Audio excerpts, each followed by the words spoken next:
Bom dia, pessoal. Tudo bem? Sou a professora mestre em Produção e Nutrição Animal, sou Camila Andrini Uno, e hoje vamos conversar sobre os processos de origem animal, carne e derivados. Vamos lá? Então, como uma pequena introdução, né? A industrialização dos produtos de origem animal, ela sempre está se voltando para novas tecnologias, né? E ela tem uma exigência tanto nacional, como no nosso território nacional, como também internacional. Às vezes é mais exigente ainda, né, no território internacional. Então, nós podemos ter o termo qualidade, como eu coloquei ali no slide, pessoal, que ele pressupõe até um exemplo amplo, né? É um conceito bastante amplo. Por quê, professora? Porque engloba várias questões, né? Então, várias questões como, né, diversos aspectos interrelacionados, né, que então engloba a cadeia reprodutiva da carne de derivados da cadeia agroindustrial. Hoje a gente vai ver um pouquinho sobre toda essa questão. Eu coloquei como exemplo, né, desde o nascimento da, então qual que é a cadeia agroindustrial, né, na carne, do processamento da carne e derivados. Então eu coloquei desde o nascimento do animal, do bezerro, do suíno, seja o sistema que a gente tiver, seja o animal de produção que a gente estiver criando, até o preparo, né? A gente pode observar, então. Peraí, deixa eu pegar a flechinha aqui para mostrar para vocês, né? Carcaças, né? Ali na câmara fria.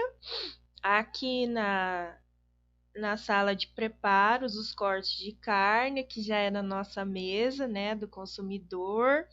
Então, desde o nascimento, o período de nutrição, né, de acabamento, até chegar no abatedouro.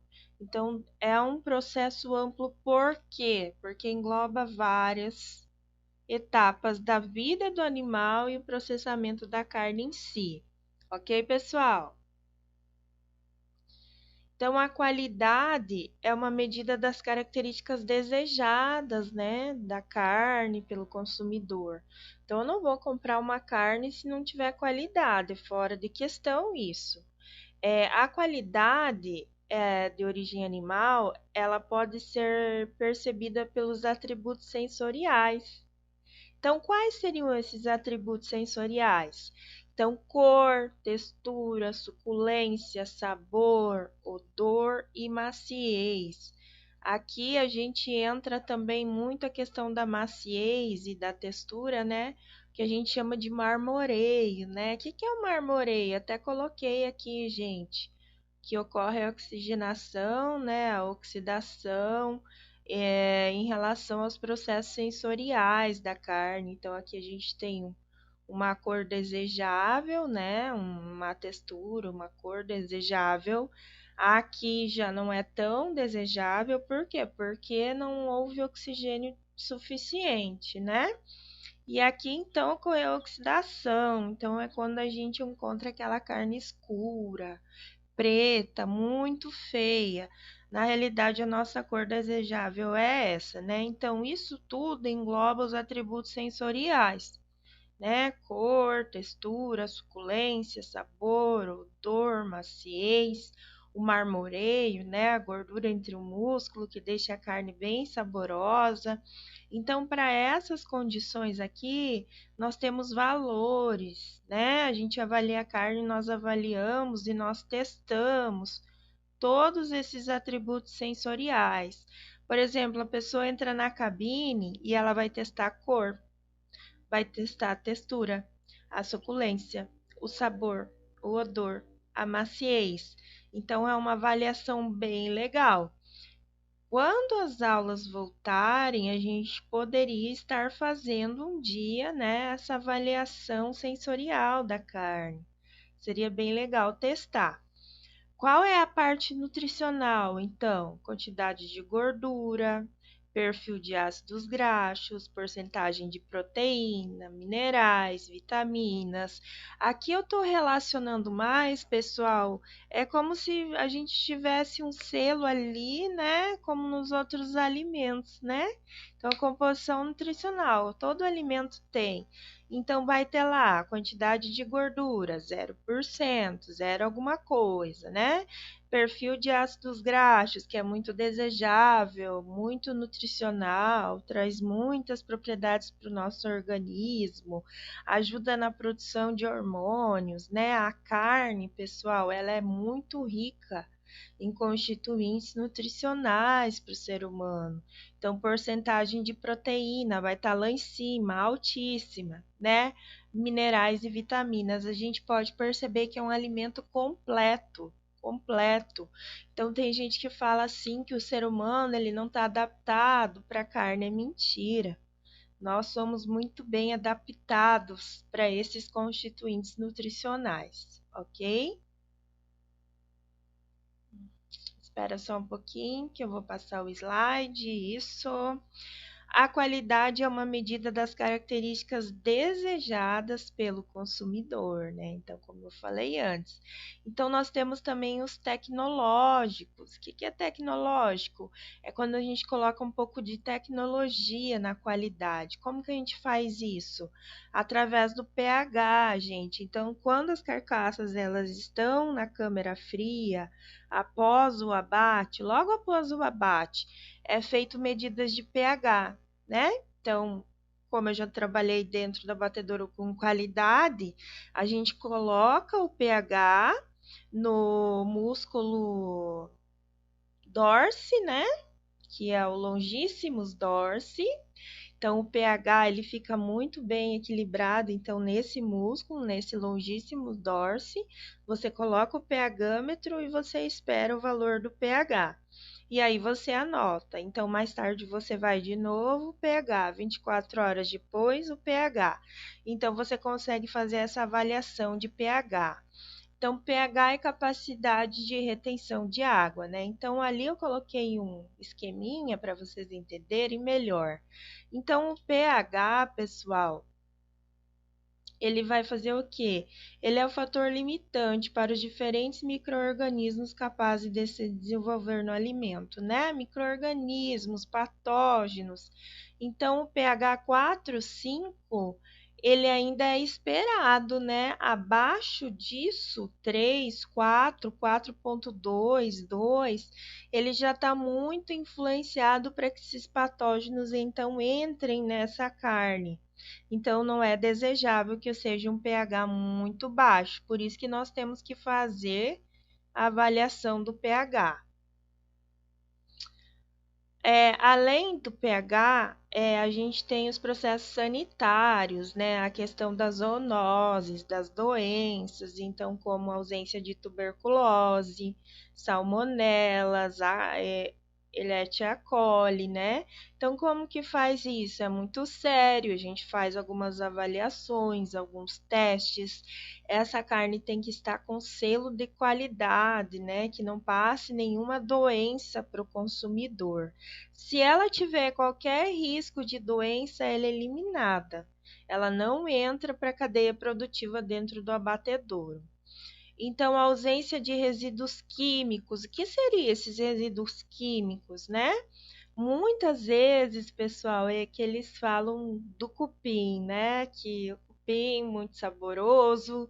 Aqui no norte eu sei que o pessoal gosta de um cupim, né? Eu mesma já provei, é muito bom. Tem pessoas que falam que o cupim não seria desejável comer porque todas as vacinas são aplicadas ali no cupim, né?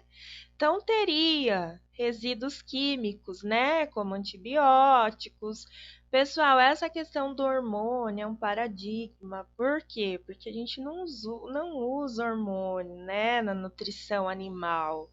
A gente utiliza promotores de crescimento, ionóforos, então assim, isso não é hormônio. Então esse paradigma que existe dentro da nutrição é verídico. E às vezes o profissional da área, principalmente o zootecnista, né, ele vai para uma forma de manter, de transformar o pasto em carne no ruminante, né, o concentrado em carne. Às vezes a gente coloca algum promotor de crescimento, mas não é hormônio, né? Então são essas substâncias contaminantes que às vezes se encontram nessa carne. Se o valor tiver muito alto, então a gente não utiliza essa carne, ela é descartada, ok? Então, valores éticos para esse animal, para essa carcaça. Então, sobretudo, gente, eu sempre bato muito na tecla do bem-estar animal, né? O bem-estar animal do homem do campo, né? Dos animais. Então, assim, não adianta você criar, como muita gente fala, ai, na raça, animal aguenta. Gente, animal não aguenta o sol rachando em cima, não ter nenhuma sombra no meio do pasto, não aguenta a falta de água, não aguenta tipo carrapatos, né? Algumas enfermidades assim. E principalmente, gente, eu vejo muito aqui essa questão nas pastagens de Rondônia. Um agricultor esses dias até veio me falar: "Ah, minha pastagem tá verde". Mas, gente, a pastagem é verde, ela é verde. É ali que constitui, né, os constituintes nutricionais, FDA, FDN, né, os carboidratos, a parte estrutural, não estrutural da pastagem. Então, ali que é a nutrição para esse ruminante, a porcentagem de proteína, a porcentagem de carboidrato. Aqui no norte, infelizmente, pela condição climática, né, a gente tem uma grande parcela, a maioria é degradação dessa pastagem. Então, já tenho falta de chuva, precipitação. Então, eu faço queimada e eu não fertilizo o meu solo. Como que essa pastagem vai aguentar? Não vai aguentar. Né? Essa é a questão.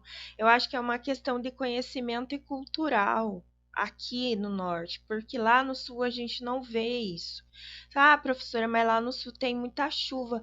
Também não, gente, já chegou a ter ausência de chuva muito forte lá. Mas a questão lá é que se fertiliza muito bem esse solo, se prepara esse solo, se faz um trabalho para não ter a degradação do pasto. E aqui eu vejo animal literalmente comendo terra, ruminante pastando terra, passando fome. E é muito triste isso. É fora de cogitação. É assim uma coisa vergonhosa. Não se faz isso com o animal. É um animal de produção, gente. Então respeite, né, os atributos que tem esse animal de proteção, de produção. Então, comida, gente, água, sombra, questão de enfermidade, tudo isso é bem-estar animal.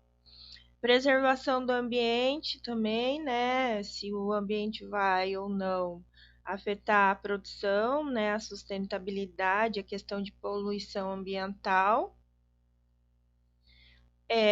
Os fatores intrínsecos, né? Intrínsecos dentro, né? Extrínsecos fora, externo. Então agora a gente vai ver os fatores intrínsecos, né? Como escolha de raças e linhagens, do gênero e idade, dos fatores extrínsecos ao animal, como a instalação, falei que era fora, né, pessoal? Então, como a instalação, a nutrição, a gestão da produção e manejo. Então, qual que é o objetivo da nossa aula, né? O objetivo da nossa aula hoje é discutir os principais atributos relacionados à qualidade da carne, tanto fatores extrínsecos como os intrínsecos ao animal que pode afetar a qualidade. Então, coloquei a nossa pirâmide, né? Embaixo dela é o fornecimento adequado de carne, a nossa base da nossa pirâmide. Depois, saudável, fresca, livre de doença. Beleza, né, pessoal? Depois, os parâmetros de qualidades intrínsecos, né? Sensoriais, cor, textura, sabor. E os parâmetros de qualidade extrínsecos no nosso topo, né? Bem-estar animal, sustentabilidade, saúde pública, que a gente pode também estar chamando de saúde única, porque ele une o animal ao homem. Ok, pessoal? Vamos para o nosso próximo slide. Então, quanto à qualidade da carne, dos fatores intrínsecos, né, de dentro, que afetam a qualidade da carne, né? As pesquisas, elas indicam que as propriedades físico-químicas da carne são moderadamente herdáveis. Então, o animal vai herdar característica físico-química. Ah, professora, o que é característica físico-química? A composição físico-química dessa carne.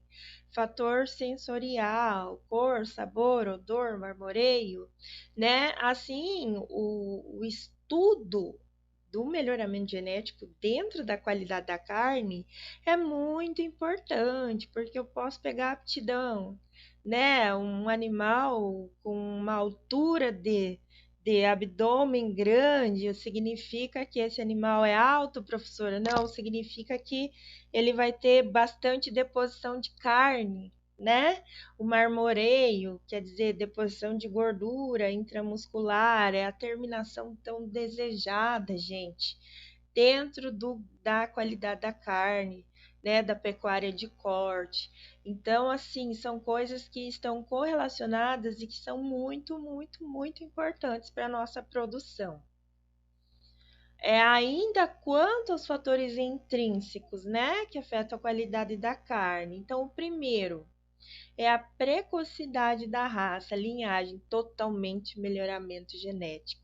Então, eu pego uma raça lá, 25 ou 50%, que tem uma alta precocidade, né? Que vai gerar mais cedo, que vai nascer mais cedo. A fêmea tem muitos bezerros, né?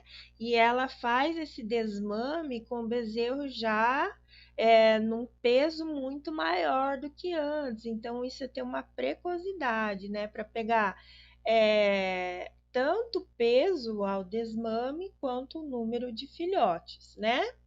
Então, o que vai ocasionar, né? Cessa o crescimento ósseo, diminui a taxa de crescimento muscular, né? Então, o que acontece primeiro no animal? Primeiro cresce o osso, gente, depois o músculo e depois a gordura.